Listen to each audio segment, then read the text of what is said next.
साल 2005 में राजमुंद्री के पास के एक शांत गांव में जानकी नाम की एक महिला ने अपने परिवार के साथ एक पुराना पुश्तैनी घर खरीदा, एक शांत जीवन शुरू करने की उम्मीद के साथ। सुबह का कोहरा छाया हुआ एक ग्रामीण दृश्य, एक बैलगाड़ी धीरे धीरे रास्ते से गुजर रही है। एक पुराने खपरेल वाले घर पर कैमरा जूम करता है। गेट पर ताला लगा हुआ है। घर के पीछे एक पुराना बंद किया गया कुआं था। स्थानीय लोगों का कहना था कि उसे दशकों से किसी ने छुआ भी नहीं और कभी वहां एक मरा हुआ तांत्रिक तंत्र साधना किया करता था। घर का पिछला हिस्सा खामोश और हल्का धुंध भरा वातावरण, काई जमी हुई पत्थरों से बना कुआं, ऊपर लोहे की जाली से ढका हुआ एक ग्रामीण डर से कांपती आंखों से जानकी को उस कुएं के बारे में चेतावनी देता हुआ। कई हफ्तों तक सब कुछ सामान्य लगा। जानकी, उसका पति और उनकी छोटी बेटी उस घर में बस गए, हंसी खुशी जिंदगी बिताते हुए। परिवार बरामदे में बैठा चाय पी रहा है।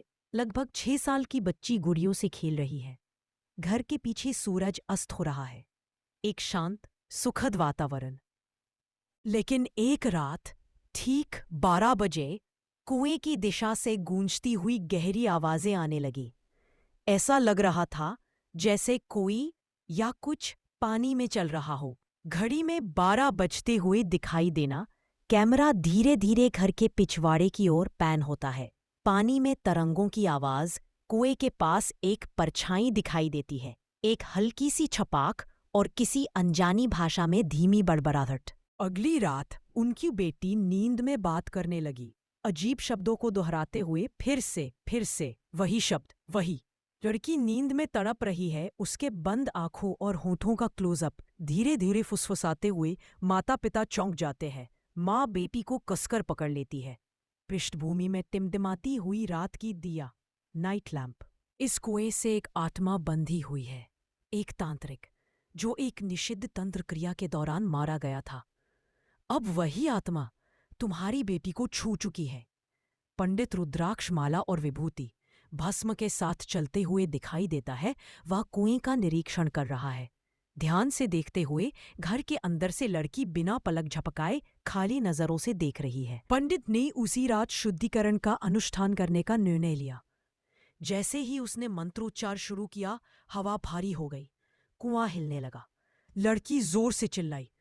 कुएं के पास रखा हुआ एक दीपक जल रहा है। पंडित हाथ में माला लेकर मंत्रों का जाप कर रहा है। तेज हवा जोरों से बह रही है, पत्तियां उड़ रही है। लड़की जमीन पर गिर जाती है, उसकी आंखें पलट जाती हैं। जब लड़की शांत हुई तो एक और चौंकाने वाली बात सामने आई। उसके सिर पर एक अजीब निशान था जो पहले कभी नहीं देखा गया था। माँ बेटी के बाल संवारते हुए अचानक रुक जाती है, चौंक कर देखती है। कैमरा जूम करता है। लड़की की खोपड़ी पर संस्कृत में जलता हुआ शब्द दिखाई देता है। पंडित हक्का बक्का होकर कहता है, ये तो उसी तांत्रिक का नाम है, काल भैरव। पंडित ने चेतावनी दी, उस आत्मा को पूरी तरह हटाया नहीं जा सकता, बस सील किया जा सकता है। जानकी और उसका परिवार अगले ही दिन वो घर छोड़कर चला गया। वो कुआं आज भी वैसा ही बंद पड़ा है। परिवार डर के मारे अपने बैग्स के साथ घर छोड़ता हुआ दिखाई देता है। कुएं पर फिर से लोहे की जंजीरें और विभूति, पवित्र भस्म लगाई गई हैं। कैमरा धीरे धीरे उस कुएं पर जूम करता है।